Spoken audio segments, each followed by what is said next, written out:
आहे निर्जा आणि मी पुन्हा एकदा तुमचं माझ्या चॅनलवरती मनापासून स्वागत करत आहे। आज मी तुम्हाला एक इन्स्टंट अशी होणारी भाजी दाखवणार आहे। ही भाजी आमच्या घरात आम्हाला खूप आवडते। ती म्हणजे मशरूमची भाजी। पण हे गावी आपण जे रानात वगैरे असं म्हणतात, जे मशरूम असतात, आमच्याकडे कोकणात त्याला रोहणं म्हणतात।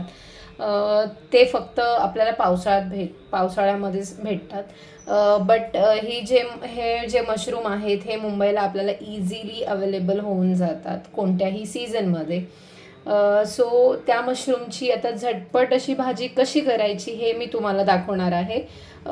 मशरूम मी आणल्यानंतर त्याला थोडीशी माती किंवा लागलेली असते, तर ते मी बऱ्यापैकी स्वच्छ असे साफ करून घेतलेले आहेत आणि मी आता हे बारीक चिरून घेणार आहे। तुम्हाला जस्ट असं दाखवते। वरचं स्किन काढायचा जो मी प्रयत्न केला आहे बऱ्यापैकी। आणि आता हे मी बारीक चिरून घेणार आहे छान असे। आणि इथे मी काय काय साहित्य घेतलेले आहे या भाजीसाठी ते तुम्हाला पहिल्यांदा दाखवते। मी इथे बारीक चिरलेला टोमॅटो घेतला आहे, त्याच्यानंतर बारीक चिरलेला कांदा घेतलेला आहे, फोडणीसाठी थोडा मी कढीपत्ता घेतलेला आहे, आणि त्यानंतर इथे मी लसूण घेतलेला आहे आणि बारीक चिरलेली कोथिंबीर घेतली आहे। आणि इथे देखील मी आमच्याकडे कोकणात जे घरी युजली सगळ्याच भाज्यांना व्हेजिटेबल्सला यूज केलं जातं, ओल्या ज्या भाज्या आम्ही करतो त्याच्यामध्ये आम्ही कांद्या खोबऱ्याचं वाटण टाकतो। तर मला पर्सनली जास्त प्रमाणात वाटण नाही आवडत, जसं मी आता इथे कांदा आणि टोमॅटोचं प्रमाण जास्त घेतलेलं आहे। तर फक्त त्या भाजीला थोडी टेस्ट येण्यासाठी मी इथे हा कांदा लसूण आणि खोबऱ्याचा जो मसाला असतो, जे वाटप असतं ते मी थोडंसं अगदी 1 चमचा असं घेतलेलं आहे। आणि बाकी सगळं तर हळद मीठ तिखट तेल हे आपल्याला लागणारच आहे। चला तर मग आपण आता या इन्स्टंट अशा होणाऱ्या भाजीला सुरुवात करूयात। चला मी दाखवते तुम्हाला। आपण पहिल्यांदा तर आपण हे मशरूम मी पुन्हा एकदा ते पाण्यात ठेवले तरी पण ते वरतून लगेच काळे पडले। सो आता मी त्यांना बारीक चिरून घेते आणि पुन्हा एकदा एका पाण्यातून काढते आणि नंतर तुम्हाला दाखवते। चला आपण रेसिपीला सुरुवात करायच्या आधी असे बारीक चिरून घेतलेले आहेत। आपण कांदा जसा बारीक चिरतो तसेच आपल्याला मशरूम देखील बारीक चिरून घ्यायचे आहे। पहिला आधी तेल घालते।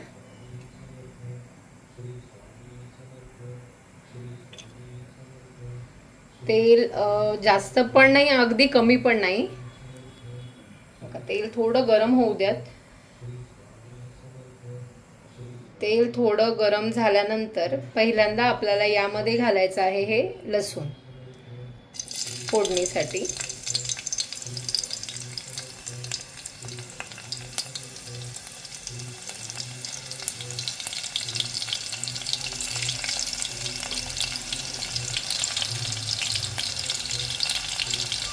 लसूण थोडी ब्राऊन झाली की त्यामध्ये आपल्याला कढीपत्ता ॲड करायचा आहे। थोडी ब्राऊन होऊ दे। मी मीडियम ठेवला आहे गॅस आता आपल्याला कढीपत्ता यात घालायचा।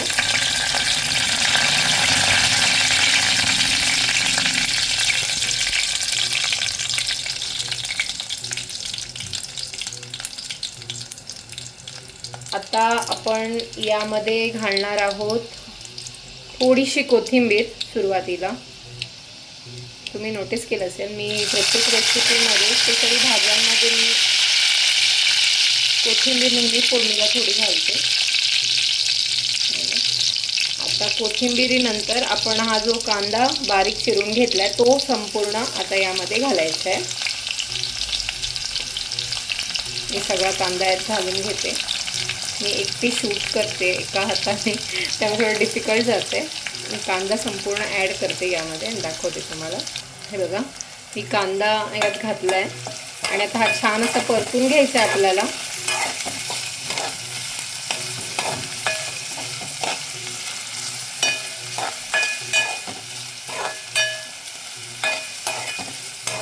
कांदा थोडा ब्राऊन झाला की नंतर आपल्याला त्यामध्ये टोमॅटो घालायचा आहे।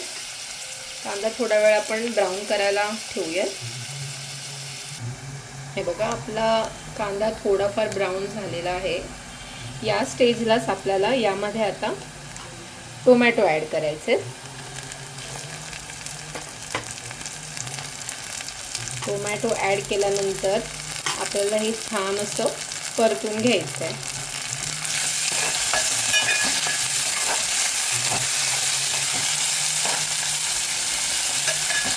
छान असं परतून घ्यायचं आहे. आणि आता या स्टेजला मी यामध्ये थोडंसं मीठ ॲड करेन, कारण त्यामुळे काय होईल, टोमॅटो लगेच शिजेल. ठीक आहे. आता टोमॅटोमध्ये आणि कांद्यामध्ये थोडं मीठ ॲड करते. हे बघा, थोडं मीठ घेतलं आहे.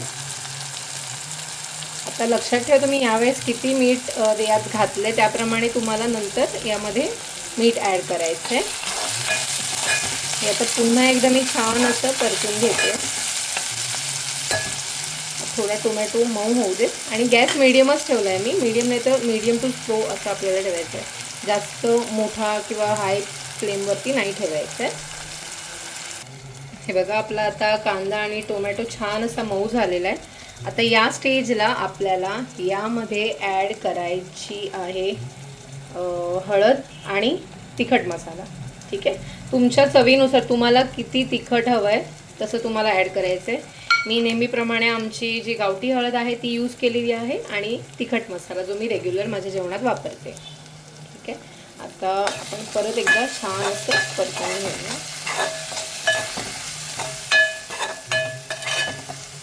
तर हे असं 2 मिनिटं जरा राहू दे. मग यानंतर आपल्याला यामध्ये मशरूम ॲड करायचे आहे. आता छान असं तिखट मसाला आणि हळद पण परतून झालेली आहे.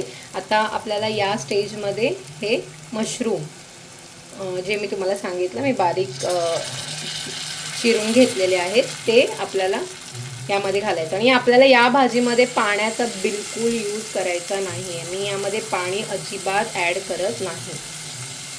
बघा, असं छान असे मी मशरूम सगळे ह्याच्यात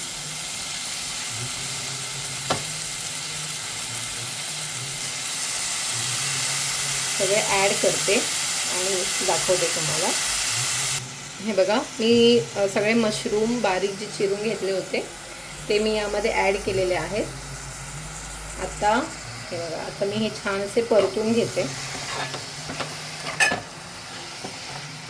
व्यवस्थित असे आपल्याला परतून घ्यायचं आहे. फ्लॅशलाईट जर चालू केल्यामुळे क्लिअरली दिसत असेल तुम्हाला. हे बघा, छान असं हे परतून घ्यायचं आहे. आता आपल्याला यामध्ये एकतर मी तुम्हाला सांगितलं पाणी ॲड करायचं नाही आहे. आता मी यामध्ये थोडंसं अजून मीठ ॲड करते. मगाशी मी कांदा आणि टोमॅटो मऊ होण्यासाठी मीठ ॲड केलं होतं, थोडंच केलेलं सुरुवातीला. आता मी अजून त्यात थोडंसं ॲड करते चवीनुसार. हे बघा, थोडंसं. आणि आता हे पुन्हा एकदा मी छान असं परतून घेते. आणि यात पाणी यासाठी नाही घालायचं कारण मशरूमला पाणी सुटतं, मशरूमच्या भाजीला स्वतःहूनच पाणी सुटतं, त्याच्यामुळे आपल्याला काही ॲड करायचं नाही आहे पाणी वगैरे. आता मी हे छान असं परतून घेतल्यानंतर आपल्याला यावरती झाकण ठेवायचं आहे आणि तशीच ती वाफेवरती शिजू द्यायची आहे भाजी. ठीक आहे. आणि ती वाफेवर ती लगेच शिजते, ॲक्च्युली मशरूमला जास्त वेळ नाही लागत. तर आता मी याच्यावरती झाकण ठेवते आणि दाखवते तुम्हाला. हे बघा, मी आता याच्यावरती झाकण ठेवते आणि आपण आता 5-10 मिनिटासाठी ठेवूया. आणि त्याच्यानंतर मी एकदा पुन्हा मी हे जरा उघडून बघते, म्हणजे मध्येच आपण चेक करायचं.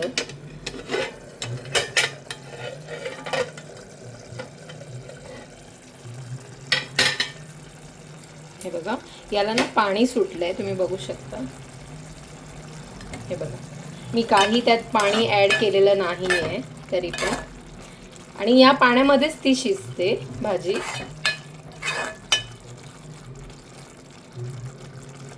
आता या स्टेजला मगाशी मी तुम्हाला सांगितलं नव्हतं, पण आपल्याला 1 कोकम ॲड करायचं आहे. ठीक आहे. आणि त्यानंतर मी तुम्हाला जो सांगितलेला गोडा मसाला म्हणजे किंवा वाटण कांदा खोबऱ्याचं, हे बघा थोडंसं ते मी ॲड करते. आणि आता हे छान असं पुन्हा मिक्स करून घ्यायचं आपल्याला. तुम्हीही माझ्या पद्धतीने भाजी नक्की एकदा ट्राय करून बघा, तुम्हाला खरंच खूप आवडेल. मशरूम मी आधी जास्त नाही खायचे, बट नंतर मी खायला सुरुवात केली. आणि ही झटपट होते, याला जास्त वेळ नाही लागत. पण यापेक्षा जे गावचे म्हणजे आम्ही रानटी त्याला मशरूम बोलतो, गावी कोकणामध्ये असतात, ते खूप चवीला डिफरंट असतं, म्हणजे त्याची टेस्टच वेगळी असते. पण ही पण रेसिपी मी तशीच फॉलो करायला बघते. गावी माझी सासू यामध्ये टोमॅटो ॲड नाही करत. ती फक्त कांदा आणि हे आपलं जे मसाला वाटण आपण बोलतो, कांदा खोबऱ्याचं तेच टाकते त्याच्यामध्ये. बट मी यामध्ये टोमॅटो देखील ॲड करते, म्हणून मी कोकम अगदी एकच घेतलेलं होतं. आणि ह्याला पाणी अजिबात, पुन्हा एकदा मी सांगते, पाणी घालू नका या भाजीमध्ये. वाफेवरती ही भाजी करा, खूप छान होते. आणि आता आपल्याला पुन्हा एकदा यावरती झाकण ठेवायचं आहे आणि हे पाणी पूर्ण सुकेपर्यंत आपल्याला ही भाजी गॅसवरती ठेवायची आहे शिजायला. ॲक्च्युली ती शिजते लगेच, पण पाणी सुटतं, तर ते पाणी पूर्ण आलं पाहिजे. त्याच्यामुळे ते पाणी सुकल्यानंतर ही भाजी आपली रेडी होणार आहे. आणि लास्टला आता थोडंसं फक्त मी यावरती पुन्हा एकदा कोथिंबीर ॲड करते आणि पुन्हा एकदा असं छान मिक्स करून घ्यायचं आहे आपल्याला. आणि आता याच्यावरती मी झाकण ठेवते आणि पूर्ण भाजी रेडी. 10 मिनिटं झालेले आहेत.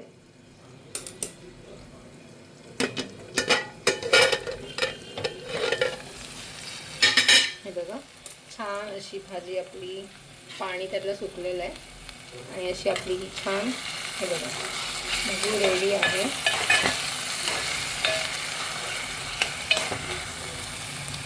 हे बघा, तुम्ही नक्की अशी भाजी ट्राय करून बघा, तुम्हाला आवडेल. मी आता ही प्लेटिंग करून तुम्हाला दाखवते. आपली छान अशी मशरूमची भाजी रेडी आहे. तुम्ही याला मशरूमची भाजी किंवा मशरूम मसाला देखील बोलू शकता. तुम्हाला जर माझ्या पद्धतीने केलेली ही मशरूमची भाजी आवडली असेल तर माझ्या चॅनलला लाईक, शेअर आणि सबस्क्राईब नक्की करा. आणि अशा नवीन नवीन आणि अगदी सोप्या पद्धतीने होणाऱ्या रेसिपी पाहण्यासाठी माझा चॅनल पाहत राहा. चला तर मग आपण नेक्स्ट व्हिडिओमध्ये भेटूया. तोपर्यंत बाय.